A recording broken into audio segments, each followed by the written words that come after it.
to the 2020-2021 Conejo Valley Unified School District's Focus on the Arts program. This exciting arts adventure is funded by 2 grants from generous partners, including Access Arts, an initiative of TO Arts, along with Conejo Schools Foundation. Have fun, and remember, you can work at your own pace. Don't forget to use that pause button. And this is family fun for the whole family, so gather everyone around and you can all work together. And if you don't have the materials, you can improvise. That means use what you got. And no matter what, remember, even though we're apart, we're connected by art. Hi, I'm Anu with Art Makes You Smart. And I'm Julie. Join us today on a journey following the most famous female American artist, Georgia O'Keeffe. Watch this video and see where she travels to find inspiration for her amazing paintings.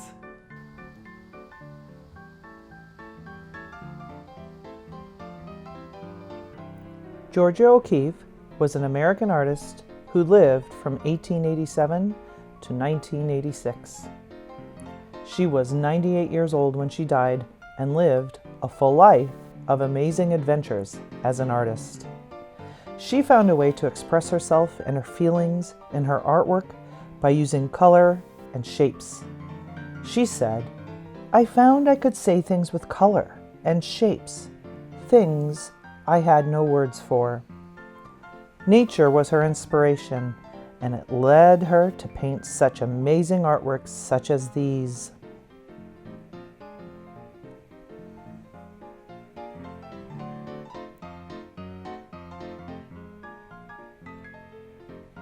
Georgia was born into the O'Keeffe family in 1887 in Sun Prairie, Wisconsin.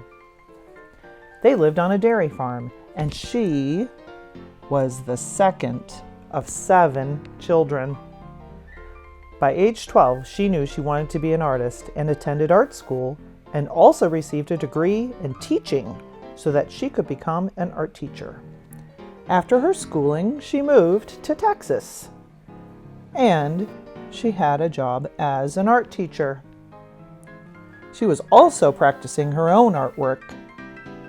During her schooling, she learned from an instructor who taught her about composition, how to lay things out on the page. And she learned how to fill the space in a beautiful way. A friend of Georgia's shared her amazing charcoal drawings with this man, Alfred Stieglitz, who was a famous photographer and owned an art gallery in New York City. He showed her artwork such as these, and he said, "Finally, a woman on paper." You see, not many women were recognized artists in the year 1916, and certainly not modern artists like she was. So, not long after Georgia had begun teaching, she dashed off to live in New York. She was immediately taken with the energy of the city and all of the tall buildings. There was such an energy to the city, she barely knew where to start with her painting. She then realized that she needed to paint how the city made her feel. She said, "One can't paint New York as it is, but rather as it is felt." For instance, here's a building called the Radiator Building. At the time, it was one of the tallest buildings in New York. So how did Georgia see it? As a tall, illuminated beacon in the night. Look at the shapes of the building and the shapes she used to paint it. Also, look at the way she painted the lights of the building, but also the buildings and lights behind it. They really make the building stand proud. The steam coming off the building to the right in the painting is represented in wavy rows. This was certainly a modern way of painting steam. When Georgia painted the Ritz-Carlton, she set the nighttime scene. Look at the glowing rows of wavy lines again, this time representing clouds lit by the moon. The way the building is skinny at the top makes it look super tall. And see the street light? You get the feeling it could be a cool, misty night. New York takes a new look in the painting here. She has simplified the building so much, they don't even have windows. The street light seems to steal the show here, and then you see the wavy rose for clouds again, and the moon peeking behind as the night is just beginning.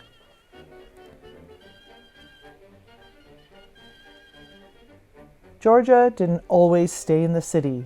This painting here of the arches of the Brooklyn Bridge are like a gateway to all the places she would travel in her lifetime. In the summer and fall, Georgia would venture out of the city to live in Lake George with her new husband. You remember him, Alfred Stieglitz, the photographer and art gallery owner. Nature was definitely calling to Georgia. She said, "There is something so perfect about the mountains and the lakes and the trees." She painted landscapes, which are paintings of your surroundings when outside. She painted how it felt to her in the summer and in the fall. Trees also inspired her, and so did the beautiful fall leaves. Look at the contrast here. We have bright leaves on a dark background, and dark leaves on a bright, almost glowing background. This is called contrast, and Georgia used it masterfully. Georgia also mastered painting flowers. Of course, she painted them in her own special way. She said, "I said to myself, I'll paint what I see, what the flowers to me, but I'll paint it big." And boy, did she. In fact, these large flowers made her very famous and was recognized as a modern female painter in her own lifetime.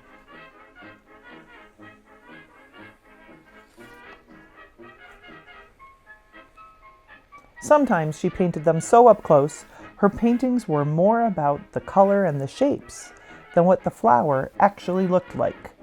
But this is what it looked like to her.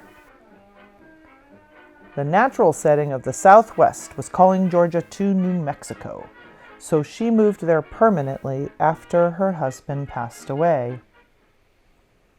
It was the wide open spaces that made her feel at home there. "I feel like myself, and I like it." Georgia had beautiful views right from her own home, and she painted that view many, many times.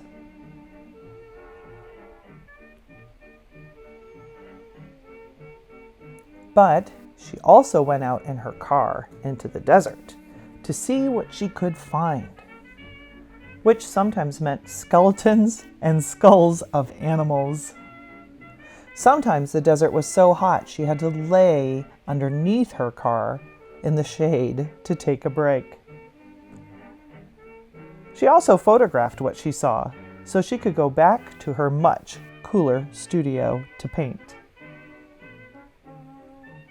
Georgia found beauty in the skulls she found, and of course she had to paint them her way, which meant very large, with a flower, or floating in the desert sky. Later in life, Georgia was losing her eyesight and painted her last painting in 1972. In 1986, she passed at the age of 98 in New Mexico. She leaves an amazing legacy with us. "My painting is what I have to give back to the world for what the world gives to me."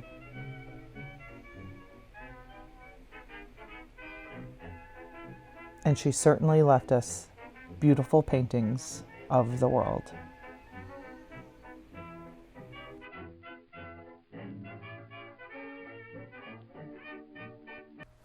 Our first project is inspired by the beautiful landscapes of Lake George, New York. Whether in spring or autumn, it's always a beautiful place to paint. Let's have some fun with crayons and watercolors. In today's watercolor project, you'll be using watercolor paper, watercolors, and a brush.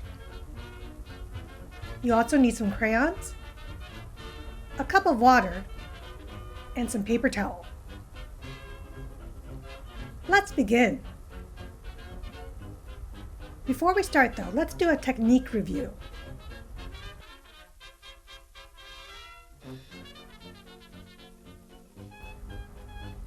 Begin by making 3 boxes on your paper with a crayon.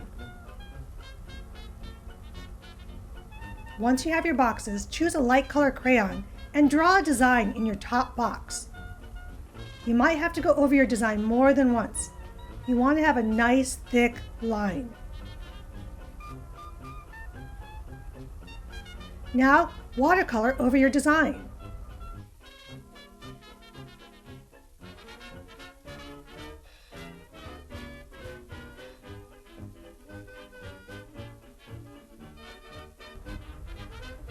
For the wet on wet technique, first make your paper wet with plain water, then drop in some color.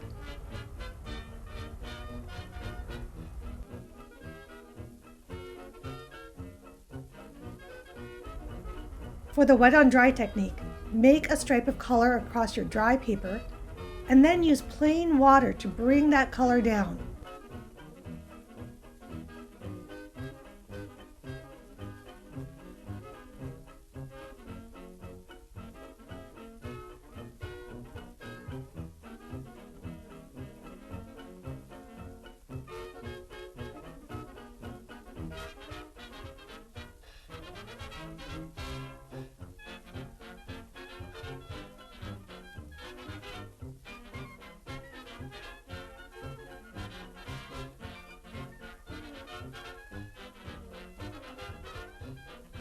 For our composition, we're going to start with the top of the lake.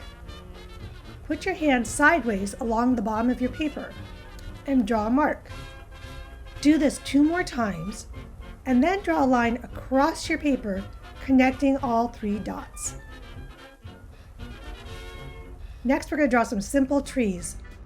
You can use autumn colors or spring colors, but either way, you're going to draw some wonky shaped circles to be the outlines of your trees. And then you're going to choose a color to make your branches and your trunks. You don't have to do that for all your trees. Finally, you're going to draw your mountains. They're really just 3 simple lines, and you can use any color that you want to. Later, we will fill in these mountains with watercolor in the same color that you chose for the crayon. To fill in our trees, we're going to use a technique called scumbling. Scumbling is a little bit like scribbling, but it's not as big. See how the line goes across the whole paper? This is scribbling, and this is not what you want to do.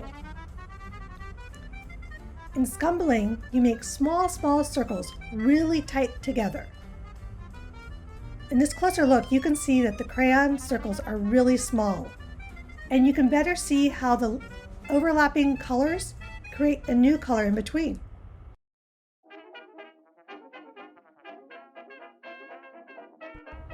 Now we're going to paint the sky. Take a blue color and paint it straight across the top. Then use plain water and bring that color down in between your mountains.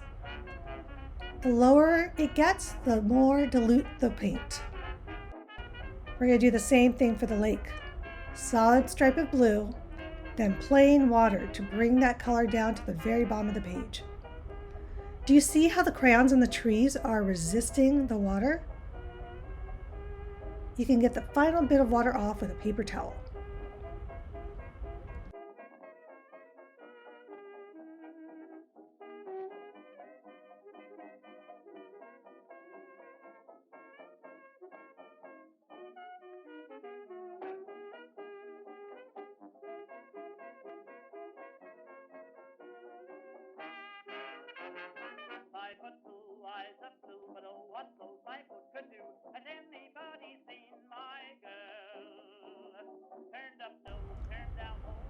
To make our wet on wet mountains, we're going to mix a custom color.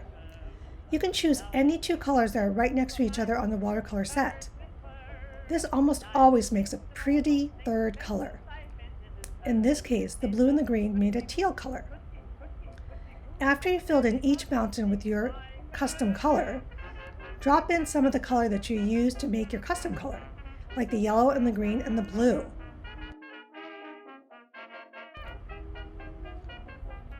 This wet-on-wet technique will give you lots of great effects.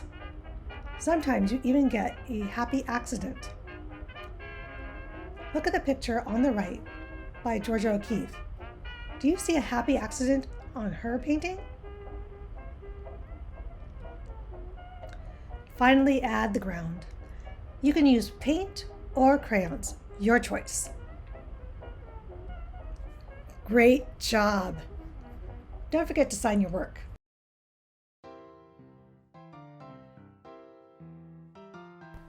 In this next project, we'll be taking a close-up look at autumn leaves, just like Georgia did. Let's get painting. For this project, you will need watercolor paper, watercolors, a brush, some printer paper, some crayons, a cup of water, and a paper towel. Let's begin. Before we start the project, let's do a quick technique review.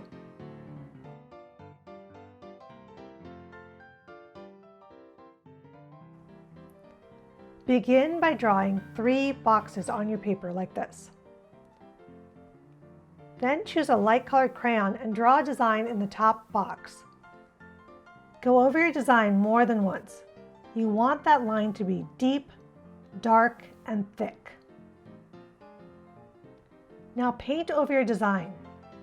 Do you see how the crayon is pushing the water away? This is called resist.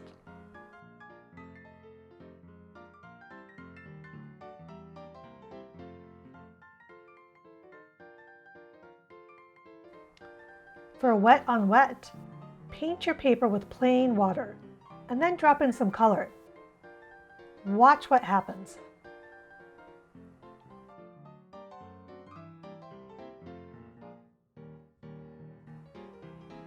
For wet on dry, paint a solid color on your dry paper. Then add plain water to pull that color down.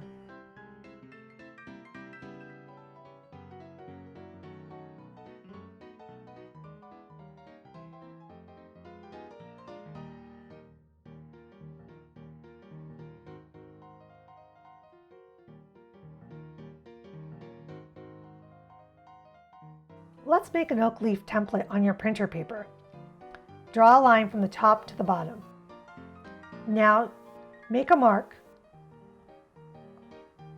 about 2 fingers in from the sides of both edges of your paper. Now connect the top and the bottom of the leaf by making an arc that goes through these marks on the side of your paper. Now mark off the halfway point between the top and bottom of the leaf. Then divide that space into half again, from the middle of the leaf to the top of the leaf, and from the middle of the leaf to the bottom of the leaf. Now make a small rainbow shape at the top of your leaf and on the inside of your leaf at each of the marks that you made. Connect the top rainbow to the first 2 side rainbows with a smile line.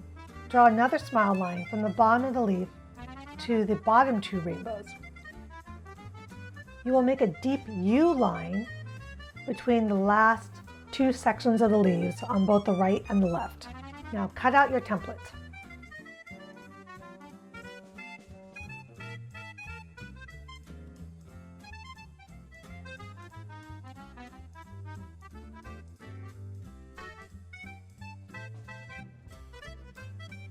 Lay your template on your watercolor paper and trace around the template with crayon. You can use 1, 2, or even 3 colors to do this. Now draw the center vein of your leaf as well.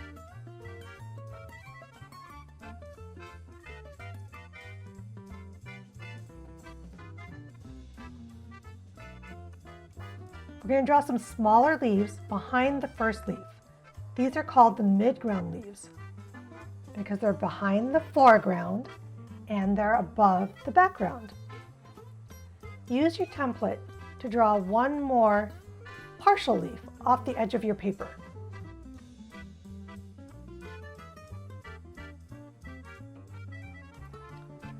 Time to get painting. Let's start with the main leaf. We're going to make it bright because we want it to seem close to us. So pick your brightest colors like yellow and orange, maybe a little bit of red. I start with the lightest color, the yellow, and then I go on to the orange. Did you notice how the crayon edge of the leaf helps you stay inside the lines? That resist from the crayon is helping you have a nice crisp line. For the midground leaves, we're going to use the pulling technique. Begin by drawing a stripe of color on the outside edge of the leaves. Then use plain water to pull that color towards the center of the leaf. You can use the same technique for the last little partial leaf as well.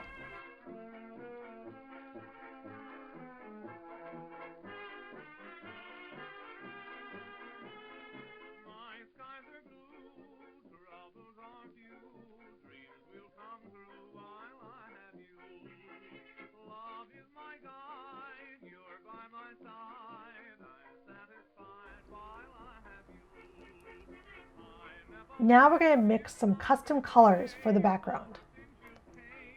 You want to use colors that are next to each other on the watercolor set. They usually arrange them so that the colors next to each other will create a pretty third color when you mix them together. In this case, there is a custom blue-purple color, a custom blue-green color, and then finally, there will be a custom brown-purple color.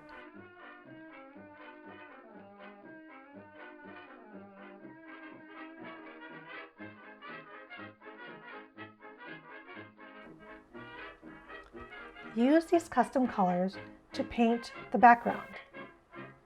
You will notice that the crayon edges of your leaves will help you keep the colors where you want them. You might have to go back in to your background with some plain solid colors like purple and green, just to make things a little bit darker and deeper. Finally, add a few extra colors to your top leaf as well. If you have a little paint that skips out of its place, just blot it with a paper towel. Keep going, deepening your colors as much as you want. Great job! Don't forget to sign your work.